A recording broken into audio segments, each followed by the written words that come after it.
Hi, it's Dwyer, gamblersadvisory.com. Remember, the opinion you should follow should be your own. Just consider this video to be a second opinion from a complete stranger online. I'm here today with some post-fight comments on a fight I got wrong. Wladimir Klitschko's victory over Tony Thompson. Now, going into this fight, Tony Thompson was a greater than 10-1 underdog. He had been knocked out by Wladimir Klitschko in the 11th round of their first fight. Here online, I predicted that this fight would be competitive, that Tony Thompson was a live underdog. The bet I recommended, and this is gambling, there's risk involved, was to take Tony Thompson to win the fight, straddled against the over 7.5 rounds.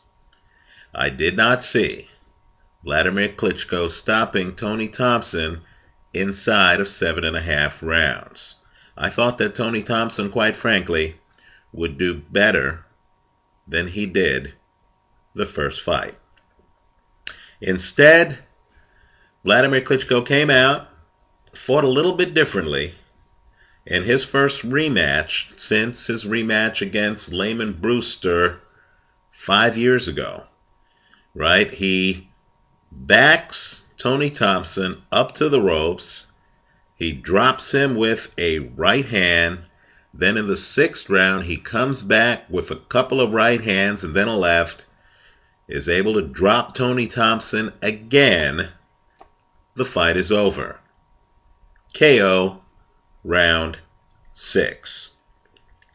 Now, what's remarkable are the comments to the video, right? I think that really a lot of the action here online aren't in my videos. They're in the comments to the video, because I believe that the mainstream media doesn't quite understand or doesn't quite grasp where popular opinion is on certain fighters at a given point in time. Now, here in the United States, we view the heavyweight division as not in a prime condition right now. We look at the heavyweights here in the States, and let me just point out, I still consider Tony Thompson to be the best American heavyweight. But we look at the heavyweight division, and we see Seth Mitchell, we see Chris Arreola, right? Tomasz Adamek, even though he's Polish, fights a lot in Newark. We see Tomasz Adamek, right? We see Eddie Chambers. We see a bunch of American heavyweights, and we don't quite equate them right now to the Mike Tysons, the Larry Holmeses, the Muhammad Alis, the George Foremans, the Joe Frazers, the long line of American heavyweights going back to Jack Johnson, Jim Jeffries, that we're accustomed to here in the United States. So as a result, even big-time heavyweight champs like Wladimir Klitschko, who I consider to be the best heavyweight of the post-Lennox Lewis period, Wladimir Klitschko, who has as impressive an array of titles as almost anyone in the sport. He's even the Ring Magazine heavyweight champion of the world, in addition to a lot of these alphabet organizations, right? And he's defended several titles for several years. Understand, even with the Klitschkos ruling the roost, and with an Olympic gold medalist, Alexander Povetkin, holding a belt, here in the United States, neither Showtime nor HBO, multi-billion-dollar conglomerates, show heavyweight title fights in real time. You literally have to get creative to watch these fights. You have to somehow find a way to watch them online and things like that. What we don't realize here in the United States is that right now, the Wladimir Klitschko Nation, his group of fans internationally, is no less rabid, is no less committed than the fans for Manny Pacquiao. many people are openly considering Wladimir Klitschko to be one of the best heavyweights in history. Now, I disagree. And we'll talk about why. But many are openly saying that he is one of the best heavyweights in history. Right? Now, let me just say, I know in the comments, and many of them are off color, I'm not going to repeat them here, but I can take it. I know in the comments, many people have accused me of somehow dissing Wladimir Klitschko. Let's be blunt, this is online. We're not filtered like, cable TV. Many people have accused me of being against Wladimir Klitschko because he's a white guy, that's one, and because he's from the Ukraine, that's two, right? Let me just say the obvious, okay? Before this fight, in fact, months before this fight, right? In fact, before this fight was announced, if you went to Dwyer top10boxing.blogspot.com, where I put my list of the best fighters pound for pound in the sport, you're going to see that on that short list, it's slightly more than 10, I have 3 guys from the Ukraine, right? 3 guys from the Ukraine. Both Klitschkos, Vitaly and Wladimir, and Dmitry Pirog, right? That was before this fight was announced. I have no axe to grind with these guys. It's just that, in my opinion, styles make fights.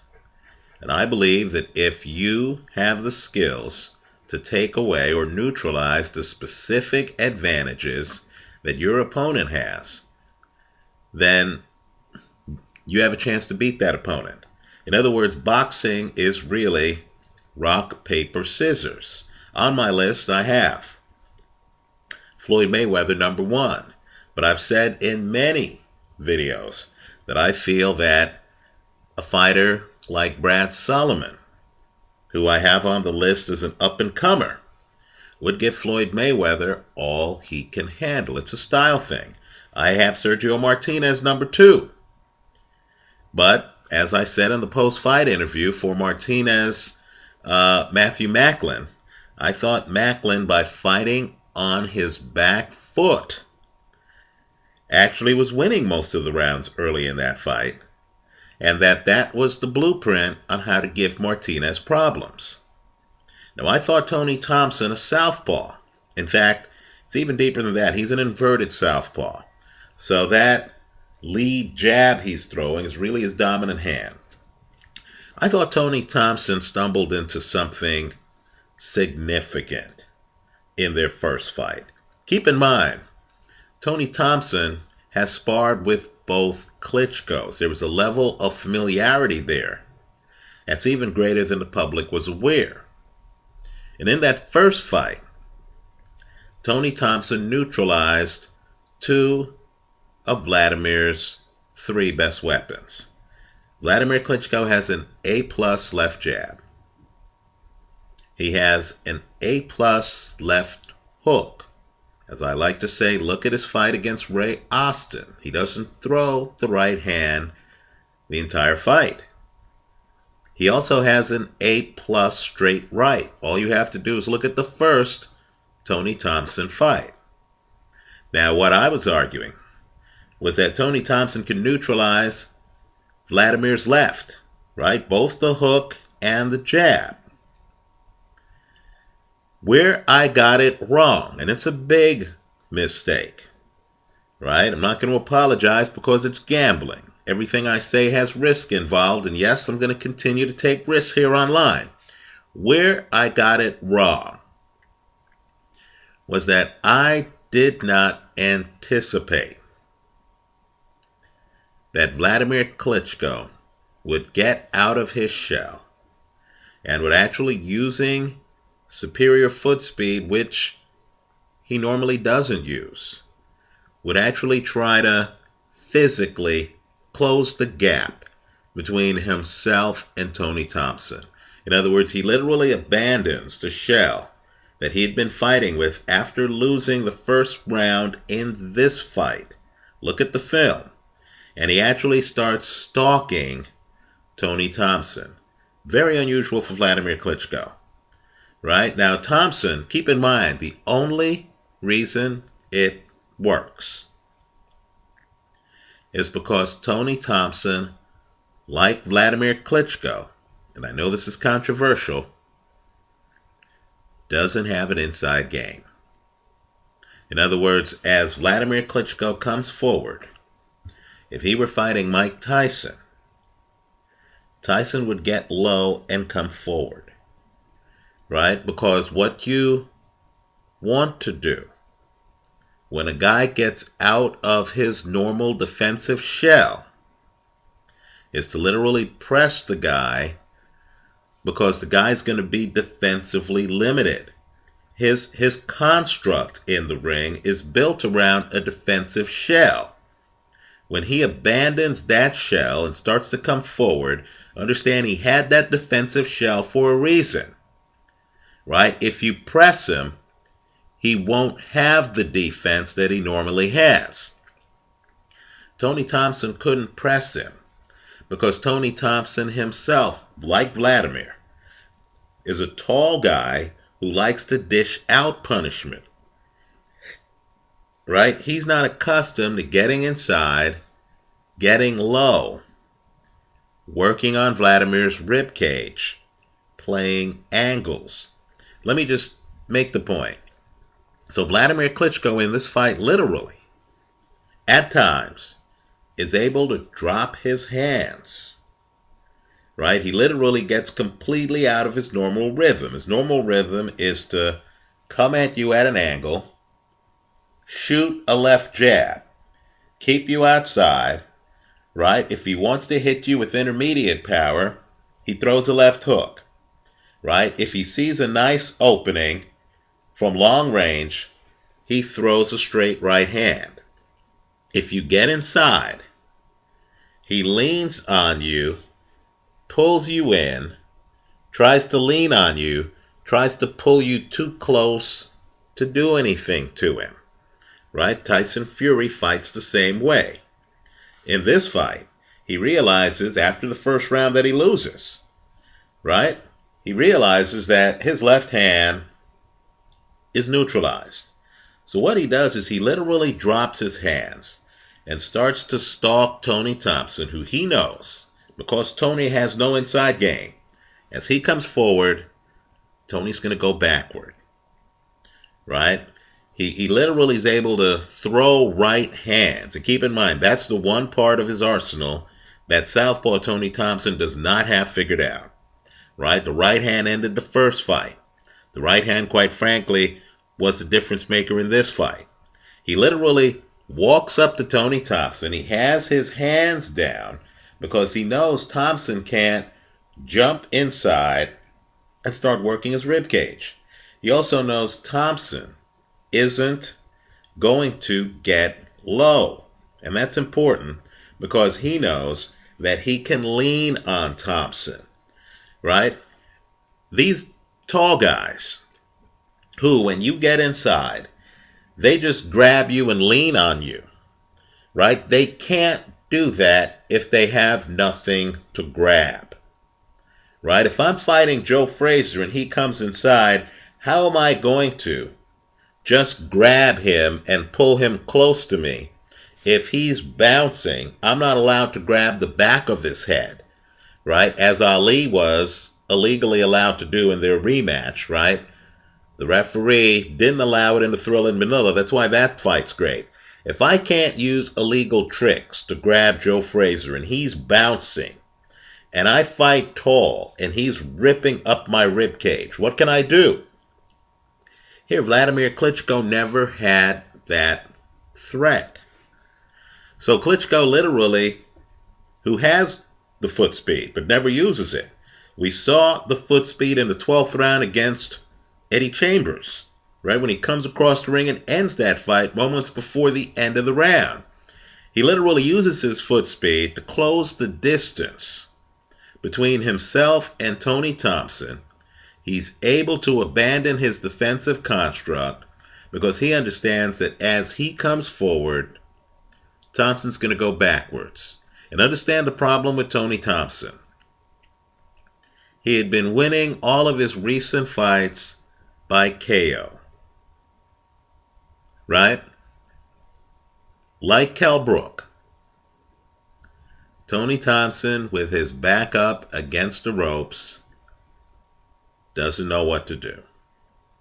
Right? This is not Floyd Mayweather up on the ropes. This is not Adrian Broner up on the ropes. The great defensive fighters are comfortable up on the ropes. This is not Ali with Foreman in front of him up on the ropes. This is Tony Thompson. When Tony Thompson, who's accustomed to being a hunter, is suddenly being hunted, and his back touches the ropes, he completely fell apart. You know, the one punch that Thompson had to be completely vigilant of was Wladimir Klitschko's straight right hand. But yet, that's the punch that Klitschko lands that drops Thompson the first time. The second time, I got to tell you, Thompson looked so discouraged that not only does his corner say to him in a championship fight, you've got to believe, not only is his corner trying to lift his mindset, but that second knockdown, I'll tell you what, I've watched it several times. I don't even see a clean punch. Right? I think Tony Thompson by then is just mentally beaten. Right? And so all I could say is, you know, Wladimir Klitschko will be interesting in history because he's a better athlete than his brother. I would argue that while his brother is adaptive, reactive, right? In other words, his brother in the middle of fights sees things and makes adjustments. I believe with Wladimir Klitschko it's a little bit different. I believe he's a soldier following a formula. No, I won't call him a straight pattern fighter like I believe Manny Pacquiao is, where the first round is fought the same as the 11th round, right? There's no different strategy. But what I will say is I get the feeling that with Emanuel Stewart, these guys sit down and map out a formula.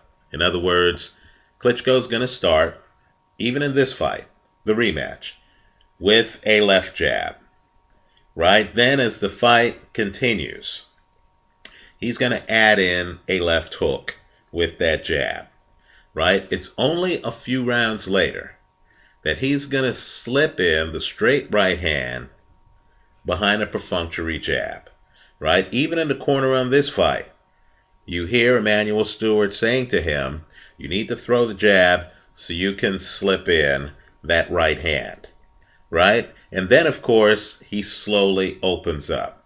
I believe the great heavyweights, the Vitaly Klitschko, who I believe is a great heavyweight, right? I believe these guys are a little bit faster thinking than that, right? I believe a Vitaly Klitschko is fighting Chris Arreola. He figures out the angles early.